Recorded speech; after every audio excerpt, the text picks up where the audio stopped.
Assalamualaikum warahmatullahi wabarakatuh. Alhamdulillah, salatun wassalamun ala rasulillah, la hawla wa la quwata illa billah, amma ba'd. Sobat TH2, jumpa kembali kita yang kembali membahas persoalan-persoalan supranatural.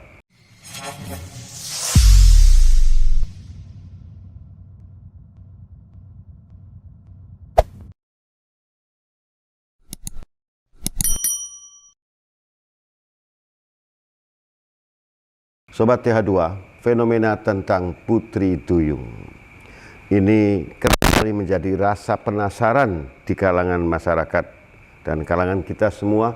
Apakah Putri Duyung itu ikan atau hantu?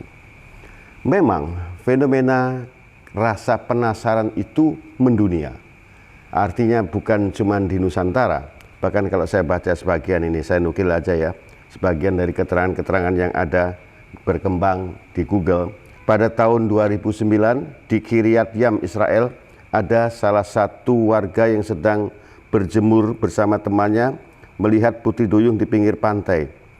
Lalu hilang begitu saja, raib masuk ke dalam gelombang. Ini di Israel pada tahun 2009. Lalu pada tahun 2012, para pekerja konstruksi di Zimbabwe kabur ketakutan dari tempat kerja mereka di bendungan Gokwe dan Osborne karena Putri Duyung yang mengamuk.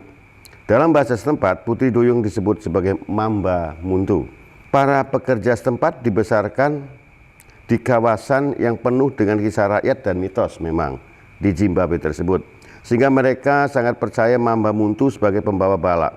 Mereka pun menolak menyelesaikan pembangunan bendungan akibat dari melihat Mamba Muntu tersebut.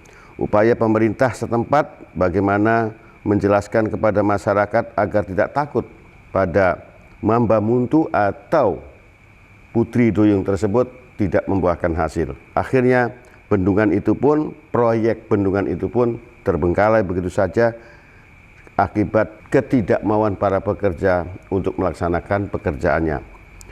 Kemudian pada tahun 1967 di Provinsi British Columbia menjadi pusat kehebohan Putri Duyung setelah adanya laporan penampakan di pantai Maney Island. Para penumpang feri malam hari melihat seorang wanita berambut pirang, bertelanjang dada, duduk di pantai dengan ekor menjuntai. Beberapa saksi mata terhenyak ketika melihat Putri Duyung itu diduga menyantap salmon-salmon mentah di pantai. Setelah penampakan oleh penumpang feri tersebut, makhluk itu terlihat lagi seminggu kemudian. Para penduduk setempat penasaran dengan tampilan Putri Duyung yang misterius itu, sehingga mereka kemudian mencari informasi tentang keberadaan Putri Duyung tersebut.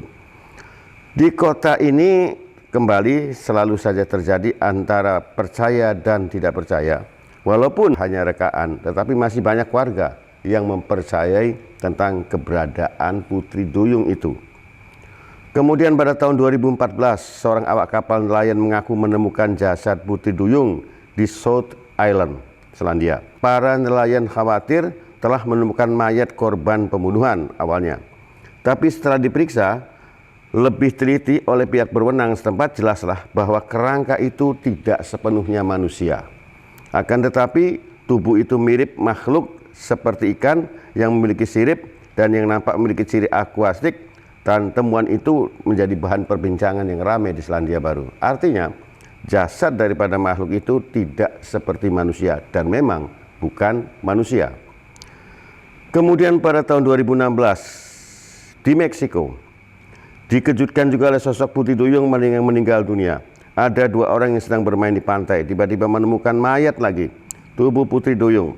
Karena merasa bingung menemukan hal yang aneh itu, orang tersebut akhirnya menelepon polisi untuk menangani kasus kematian itu. Tetapi ketika menunggu kedatangan polisi, justru muncul dua orang yang berpakaian rapi datang ke TKP dan membawa mayat Putri Duyung itu. Tentang dua laki-laki juga menjadi bahan yang misterius. Itu terjadi di Meksiko. Dan begitulah terus-menerus di belahan bumi yang manapun terjadi isu-isu yang seperti itu. Suka tidak suka, bahwa kita harus setuju bahwa isu fenomena tentang Putri Duyung itu memang bersifat mendunia. Wallahu alam. Lalu bagaimana pandangan umat Islam terhadap Putri Duyung ini? Apakah Putri Duyung ini ikan atau Putri Duyung ini bukan ikan? Sobat TH2, mungkin ada baiknya saya kembali mengingatkan sebagaimana pernah saya ceritakan pada konten sebelumnya tentang keberadaan kerajaan gaib yang berada di lautan. Ini diisyaratkan oleh hadis Nabi bahwa keberadaan kerajaan gaib itu berada di atas lautan. Nah, ini akhirnya menjadi suatu spekulasi banyak orang bahwa di lautan lepas itu ada sebuah kerajaan gaib. Kemudian ada ulama yang menulis tentang keberadaan Lemuria, di mana diduga Lemuria ini adalah merupakan benua yang hilang itu, atau kalau dunia internasional menyebutnya Atlantik. Atlantik ini menjadi kisah tentang benua yang hilang. Konon diriwayatkan setidaknya kita temukan datanya di dalam Mirqatul Mafatih yang ditulis oleh Syekh Ali bin Sultan Muhammad Al-Qori yang kemudian diterbitkan pada tahun 2001 ya oleh penerbitnya Darul Kutub Al-Ilmiyah, cetakan Beirut, Lebanon. Ulama kita ini menuliskan bagaimana sekilas tentang keberadaan kehidupan di Atlantik pada waktu itu, di mana ketika anak cucu Nabiullah Adam alaihissalam mulai menapaki peradaban baru, mereka hijrah dari tempat asalnya lalu menempati Lemuria tersebut. Disitulah peradaban manusia sedikit agak maju, di mana mereka mulai mengenal alat musik dengan dentingan-dentingan, suara gendang yang mereka bunyikan, suara seruling yang mereka tiupkan sehingga membentuk birama lagu. Mereka mulai meliuk-liukkan tubuhnya dengan tarian-tarian yang eksotis. Konon kehidupan ini seakan-akan menjadi kehidupan yang teramat bebas. Tidak lagi ada peradaban-peradaban, tidak ada lagi hukum yang ditentukan oleh atau yang disampaikan oleh Nabiullah Adam alaihissalam. Wallahu a'lam. Sehingga kehidupan di Lemuria ini nyaris menjadi kehidupan yang benar-benar bebas, free sex dan sebagainya. Pada waktu itulah kemudian ada satu pihak yang paling punya kompeten dalam menggoda-goda iman manusia. Tentunya adalah kerajaan laknatullah. Iblis kemudian memberikan pesona-pesona bagaimana mereka bisa mengagumi makhluk laut. Di antaranya adalah ada dua binatang yang kadang-kadang diperintahkan oleh kekuatan-kekuatan dunia jin kafir tadi atau iblis tadi menjelma menjadi satu kuda laut yang berukuran besar, dan yang kedua berupa Putri Duyung. Nah, Putri Duyung ini di dalam keterangan kisah Lemuria hanya wanita, makanya disebut Putri Duyung. Bahwa kemudian dunia barat meyakini bahwa Putri Duyung itu ada dua, berarti tidak putri lagi dong. Artinya ada ikan duyung laki-laki dan ada ikan duyung wanita yang konon katanya bisa memberikan sihir atau pesona tertentu pada dunia manusia. Lepaskan pandangan kalangan orang-orang barat tentang Putri Duyung tadi, kembali pada kisah Lemuria tadi. Disitulah kemudian atraksi-atraksi yang ditunjukkan, bagaimana seorang Putri Duyung itu duduk di atas karang dengan meliuk-liukkan tubuhnya yang memang sengaja menjadikan pesona dengan wajah yang cantik, rambutnya yang pirang dan sebagainya. Itu bagian dari menghibur para masyarakat Lemuria saat itu. Itulah kemudian berabad waktu mereka tetap berada di lautan dan sesekali membuat pesona-pesona kepada dunia manusia. Wallahu a'lam. Nah, kisah tentang Lemuria yang berada di tengah lautan ini, inilah menjadi bahan kajian-kajian tertentu di kalangan ahli-ahli supranatural. Mereka selalu buntu untuk menyimpulkan dan memberikan kepastian bahwa Putri Duyung ini hantu atau jin ataukah memang ikan. Sobat TH2, apabila dikisahkan tentang keberadaan Putri Duyung ini sudah mulai ada sejak zaman Lemuria, maka kita ambil satu kepastian dulu bahwa Putri Duyung salah satu bentuk hewan purba. Satu dulu.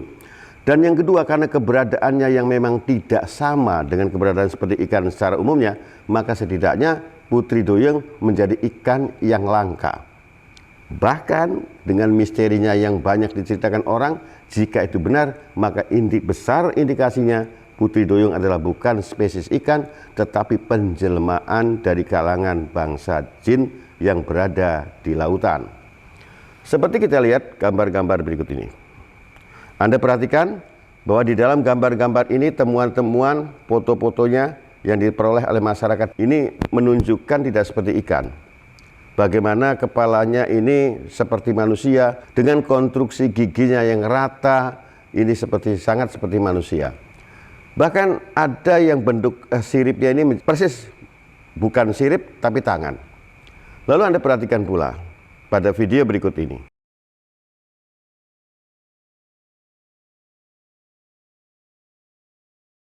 Ini adalah satu foto amatir yang diperoleh oleh seseorang warga pelaut Italia. Ada yang mengatakan bahwa ini adalah pelaut Israel yang bisa menemukan video seperti ini. Perhatikan baik-baik bahwa di atas karang sana ada seekor makhluk yang muncul seakan-akan dia sedang berjemur. Nah, dia menggerak-gerakkan badannya seakan-akan mencari kehangatan matahari. Tetapi apabila kita perhatikan secara seksama, seperti sadar kamera, kalau ada kamera yang sedang mengintai dia. Lalu ketika dia menyadari bahwa ada kamera yang menjurus pada dia, dia buru-buru loncat dan masuk ke dalam lautan. Perhatikan pula, ini ada klaim juga di Malaysia tentang warga di sana yang menemukan sosok penampakan Putri Duyung ini seperti dalam video berikut ini. Perhatikan baik-baik dengan badannya dan ekornya yang menyerupai ikan arwana ya, berwarna merah.